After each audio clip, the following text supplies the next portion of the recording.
¿Qué tal, amigos de Operación? Nos encontramos en la ciudad de Hoboken, en donde esta mañana se suscitó un accidente con un tren que se descarriló y hay más de 100 heridos. Ahorita se dará la versión oficial de las autoridades, quienes en conferencia de prensa a todos los medios darán todos los detalles acerca de este lamentable accidente. We had 108 injured in this accident, and all of those have been evacuated to local hospitals where they're receiving the care they need. We pray for their recovery.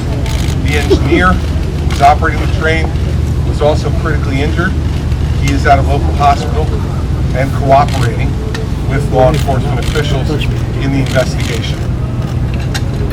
What we know is that this train came in at a high rate of speed into the station and crashed through all of the barriers, bringing it right to the interior wall of the Hoboken terminal.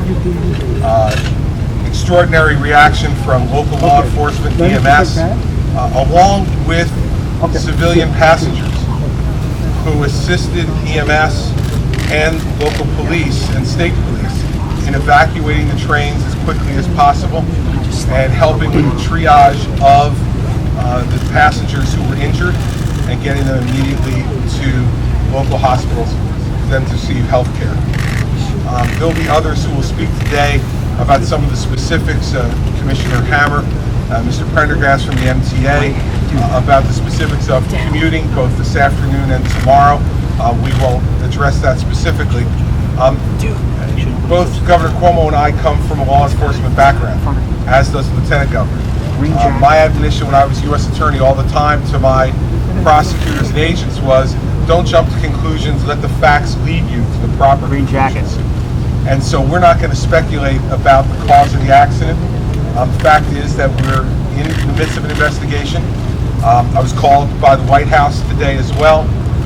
They have not only dispatched the NTSB and the Federal Railway Administration, but also have pledged any resources that we need additionally to deal with the victims or to deal with what's happened here at the Hoboken terminal. We're pleased to get that call. As I said to a number of you earlier today, from the time that the incident happened this morning, Governor Cuomo and I have been in communication since the train began its journey today in the state of New York, and we have a number of New York citizens who are on that train as well, coming here to New Jersey. And so we're going to work together to make sure that the investigation is seamless and coordinated, that we come to a conclusion as quickly as possible, and then if there are steps that need to be taken thereafter to provide for even greater assurance of safety for the people of our states, you can be assured that we'll work together through the Port Authority of New York and New Jersey, MTA, and the New Jersey Transit to make sure that that occurs. And so we pray for the victims and their families. We are on the scene. We're going to continue to monitor what's going on. We have engineers that are examining the structural integrity of the building now.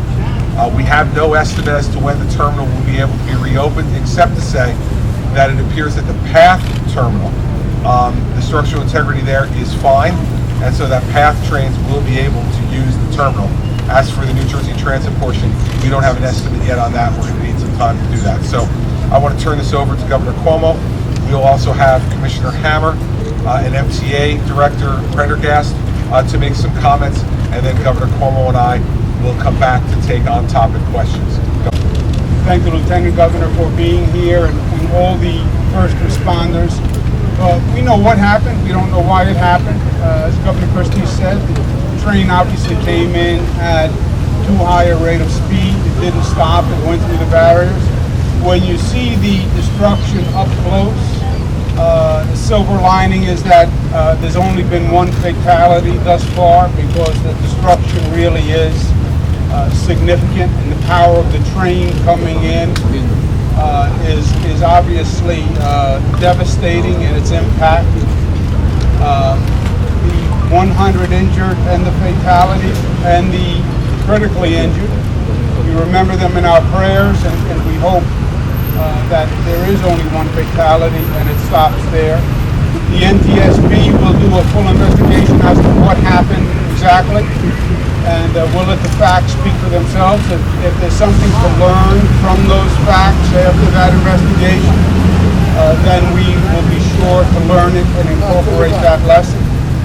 The Commissioner Hammer and MTA Chairman Prendergast are working very hard, hand in glove, in a seamless approach where New Jersey Transit is working with the MTA, is working with PATH, is working with the Port Authority to expedite tonight's commute and tomorrow's commute, because as the governor said, there's structural damage to the station itself, and we don't yet know how long that damage will take to repair or what the consequence of that damage. When it would be available to restore power to those areas. So there's a number of different aspects to this that have to be looked at by our engineers. Governor Cuomo's pledged full support of the Port Authority along with me to have their engineers working with transit engineers to deal with what we need to deal with here. The good news for some of our commuters who use PATH is that this will not affect PATH service at all, and they'll be able to continue to use the Hoboken terminal. The PATH service, the structural integrity of those places are fine. So I think the governor and I both feel the same way. The most important thing is the structural safety of that building and the safety of the people that were there. Remember, the one fatality we did have was not someone on the train, but someone who was killed by debris that was created while they were standing on the platform from the crash. And so we need to make sure that the entire portion of that building is safe from a power perspective and a structural perspective, so that we don't have any unintended injuries going forward. So that'll be our first priority. When we determine that it's safe, we'll reopen the building, but we won't reopen it in a minute. Bueno, este fue el reportaje oficial por parte de las autoridades, donde se informa que fueron más de 100 heridos en el colapso de este tren, y ahí se confirma la muerte de 2 personas.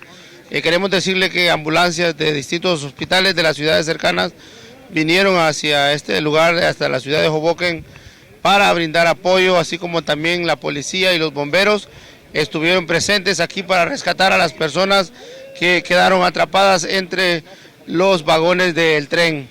Con imágenes de Manuel Mendieta, informó para Veravisión, Levi Morales.